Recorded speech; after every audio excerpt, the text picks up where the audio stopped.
আসসালামু আলাইকুম। সম্মানিত সুধী, আশা করি সকলে ভালো আছেন। তো আমি দাঁড়ায় আছি আমাদের শ্রদ্ধেয় বড় ভাই হাফিজ ভাইয়ের করলার বাগানে। এখানে আলিশা জাতের করলা লাগানো হয়েছে। করলার ফলন টলন কেমনে কি অবস্থা, এইসব বিষয়ে আপনাদেরকে একটু ধারণা দেব। ভাইয়ের সাথে পরে কথা বলি, আগে জমিটা দেখাই আপনাদের। এই যে দেখতেছেন, মালচিং ছাড়া করা হয়েছে, বেশ ভালো। ভাই এখানে কয় শতাংশ আছে? এখানে 11-12 এরকম হবে।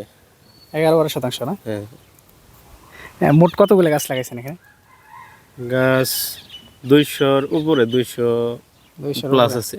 200 প্লাস আছে। হ্যাঁ, মানে যে কটা গাছ আছে এই 200 প্লাস, তাই না? হ্যাঁ, হ্যাঁ। হ্যাঁ, করলা গাছ আপনারা অনেকে হয়তো জানা থাকবেন যে শতাংশ প্রতি 20টার মতো গাছ দিলেই হয়। গাছ থেকে গাছ ভাই দূরত্ব কতটুকু পড়ছে? গাছ থেকে গাছ দূরত্ব 5 ফিট হবে মনে হয়। 5 ফিট না? হ্যাঁ। আর আপনার বলছিলাম লাইন থেকে লাইন 6 ফিট, গাছ থেকে গাছ 3 ফিট এরকম। গাছ কি মাঝে মাঝে মারা গেছিল কি দু একটা?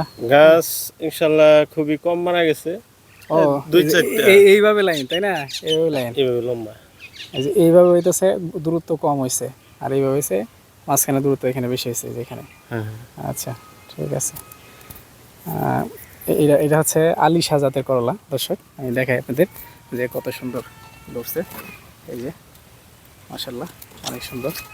আর করলাগুলো দেখেন একেবারে গাছের গোড়ার কাছাকাছি। এখানে আপনার 2.5 ফিটের মতো উচ্চতা হবে, এখান থেকে ধরছে।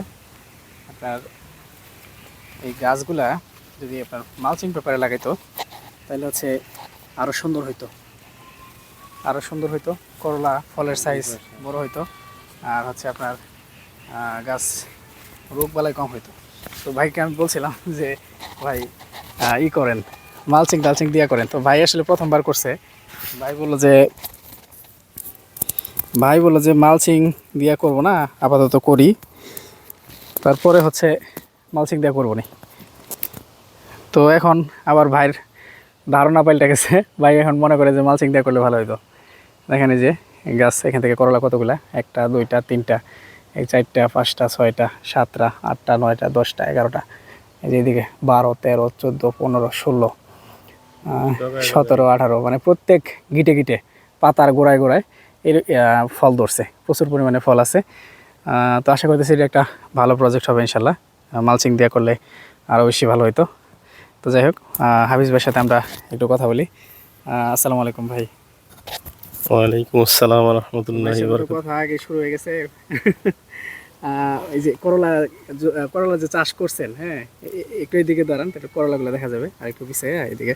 করলা যে চাষ করছেন, এরকম করে কি আগে কখনো চাষ করছিলেন? না, আমি আমার জীবনের প্রথম আর কি করলা চাষ। আচ্ছা, কেমন বুঝতেছেন এই যে করলার কালার সাইজ এগুলো দেখে কেমন মনে হইতেছে যে বাজারে কি চলবে? মাশাআল্লাহ, মানে করলার যে সাইজ কালার কেবল এই যে আসা শুরু করতেছে আশা শুরু একদম করতেছে নিচের থেকেই। নিচে থেকে এগুলো এখন মাশাআল্লাহ, আমাদের আশেপাশে যে বাজার ইনশাআল্লাহ এরকম করলার সাইজ দেখি না। এগুলো মাশাআল্লাহ অনেক ভালো হবে আমার মনে হচ্ছে। আচ্ছা, এই করলা গাছের বয়স আজকে কয়দিন হয়েছে? আজকে বয়স মানে এই জমিতে লাগানোর পরে আর কি হ্যাঁ, প্রায় 1 মাস। 1 মাস। হ্যাঁ, হ্যাঁ। কয়দিন বয়সে চারা লাগাইছিলেন? 20 দিন নাকি? 20 দিন বলতে ওইখানে একটু বৃষ্টির কারণে বয়সটা একটু বেশি হয়ে গেছিল। আচ্ছা আচ্ছা হয়তো 20-25 দিন এরকম আর কি হবে। আচ্ছা। তো কি মনে হইতেছে যে মালচিং দিয়ে লাগালে কি বেশি ভালো হইতো নাকি? হ্যাঁ, হ্যাঁ, মালচিং দিয়ে লাগাইলে মানে রোগবালাই কম হইতো। আর আমি তো প্রথম and আচ্ছা এই যে মালচিং দিলে মাটির গুণাগুণটা ভালো থাকতো আমার মনে হচ্ছে। আচ্ছা আচ্ছা, ইনশাল্লাহ সামনে মালচিং দিয়ে করবো আর কি। ইনশাল্লাহ। তো ভাই হচ্ছে সম্প্রতি এখানে সার দিয়ে দিছে বিভিন্ন রকমের গাছে।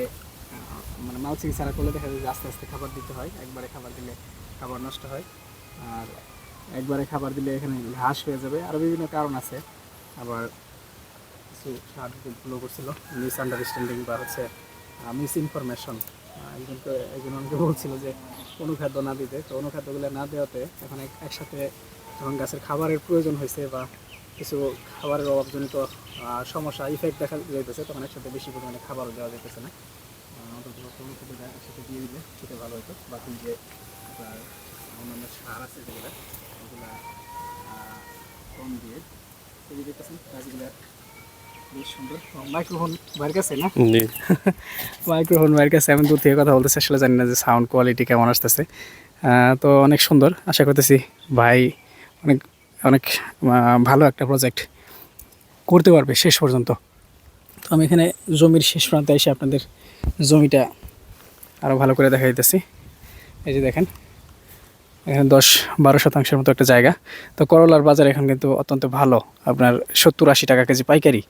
তো এখন থেকে নিয়ে অক্টোবর-নভেম্বর পর্যন্ত বাজার ভালো থাকবে। তো সবাই হাফিজ ভাইয়ের জন্য দোয়া করবেন, যাতে ওনার প্রজেক্টটা ভালো হয়, রোগবালাই না হয়, গাছ সুস্থ থাকে এবং প্রচুর পরিমাণে ফলন পায় এবং বাজারটা সবসময় ভালো পায়। তো দেখতেছেন আমরা এখন এই দিক দিয়ে বের হয়ে যাব। আমি ওনাকে বলছিলাম যে 6 ফিট বাই 3 ফিট দেওয়ার জন্য। তো লাইন থেকে লাইন 6 ফিট হয়েছে, গাছ থেকে গাছের দূরত্বটা নয় আর একটু বেশি হয়েছে, 4 ফিট বা 3.5 ফিট এরকম। তো যথেষ্ট ভালো আছে দূরত্ব। দূরত্ব যত বেশি দেওয়া হয় আসলে গাছ তত জায়গা পায় এবং গাছের সাইজ সুন্দর হয়, জোপালো হয়। আর দূরত্ব কম হলে বা বেশি ঘন হয়ে গেলে গাছ ফল কম দেয়। তো এটাই ছিল করলার প্রজেক্টের ভিডিও।